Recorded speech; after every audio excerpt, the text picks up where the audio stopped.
जो सिर्फ 3 दिन पहले अपनी मौत का यकीन रखते थे, आज फातेमंद थे। लेकिन जीत के ठीक बाद आपस में झगड़ा शुरू हो गया। वो झगड़ा जो ईमान को तकसीम कर सकता था, वो झगड़ा जो एक नए उम्मत को तोड़ सकता था। और फिर अल्लाह की वही नाजिल हुई और एक ही सूरत ने तमाम सवालों का जवाब दे दिया। वो सूरत थी सूरह अल-अनफाल।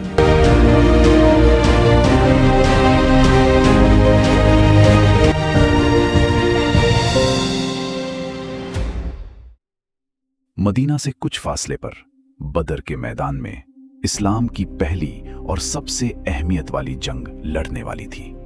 एक तरफ सिर्फ 313 सहाबा जो ना पूरी तरह मुसल्लह थे, न घोड़े थे, न सामान था। दूसरी तरफ 1000 से ज्यादा काफिर मुकम्मल हथियारों के साथ, घमंड के साथ।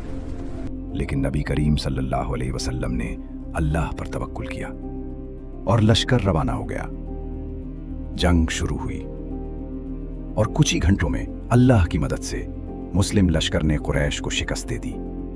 70 काफिर मारे गए, 70 काफिर पकड़े गए, बाकी भाग निकले। जंग खत्म हुई। मैदान में छोड़ी हुई गनीमत, हथियार, घोड़े, मालो असबाब तमाम सहाबा के दरमियान तकसीम होने के इंतजार में थे। लेकिन सवाल उठा, ये माल किसे मिलेगा? वो लोग जो आगे बढ़कर लड़ते रहे कहते थे, हमने जान खतरे में डाली है, माल के हकदार हम हैं। हमने रसूल अल्लाह की हिफाजत की, हक हमारा भी है। और वो लोग जो दुश्मन का पीछा करते रहे कहते थे, हमने भागते दुश्मन को रोका, हिस्सा हमारा बनता है। 3 फितरी इंसानी ख्वाहिशें, 3 मुख्तलिफ दावे, एक ही फतह पर। सहाबाए कराम रजी अल्लाह अन्हुम ने यह मसला नबी सल्लल्लाहु अलैहि वसल्लम के सामने रख दिया और नबी सल्लल्लाहु अलैहि वसल्लम खामोश रहे। जवाब उनके पास नहीं था, क्योंकि यह फैसला अल्लाह का था। कुरान करीम सूरतुल अनफाल 8 आयत 1 इस इख्तिलाफ का सीधा जिक्र है। फिर वही आई। कुरान करीम की सूरतुल अनफाल की पहली आयत नाजिल हुई। ए नबी, मुजाहिद लोग तुमसे गनीमत के माल के बारे में दरियाफ्त करते हैं कि क्या हुक्म है।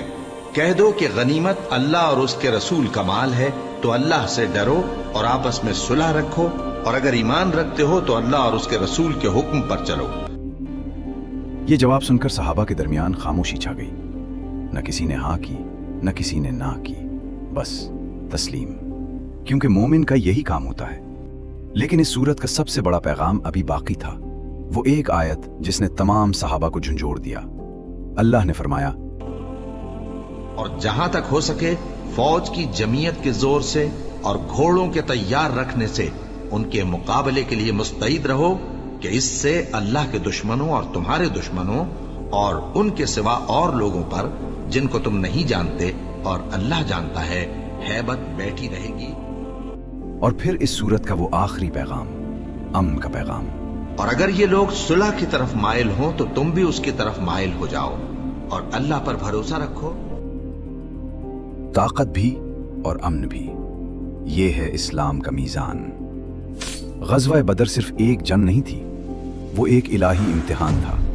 और सूरतुल अनफाल वो इलाही सर्टिफिकेट था जो बताता था कि मुसलमान इस इम्तिहान में कामयाब हुए।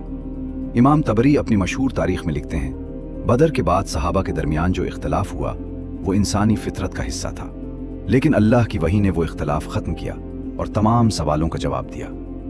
आज भी जब हम सूरतुल अनफाल की तिलावत करते हैं तो वो 313 सहाबा याद आते हैं। वो लोग जो सिर्फ अल्लाह के भरोसे मैदान में उतरे थे, वो लोग जिन्होंने अपने आप से पहले अल्लाह का हुक्म माना, और वो वही जो आज भी हम तक पहुंच रही है, वही इलाही रहनुमाई लेकर। क्योंकि कुरान किसी एक जमाने के लिए नहीं आया, वो कयामत तक के लिए रोशनी है।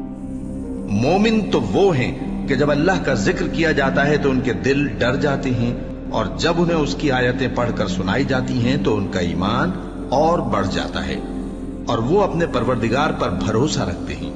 और वो जो नमाज कायम करते हैं और जो माल हमने उनको दिया है उसमें से नेक कामों में खर्च करते हैं, यही सच्चे मोमिन हैं, और इनके लिए इनके परवरदिगार के यहाँ बड़े बड़े दर्जे हैं और बख्शिश और इज्जत की रोजी है।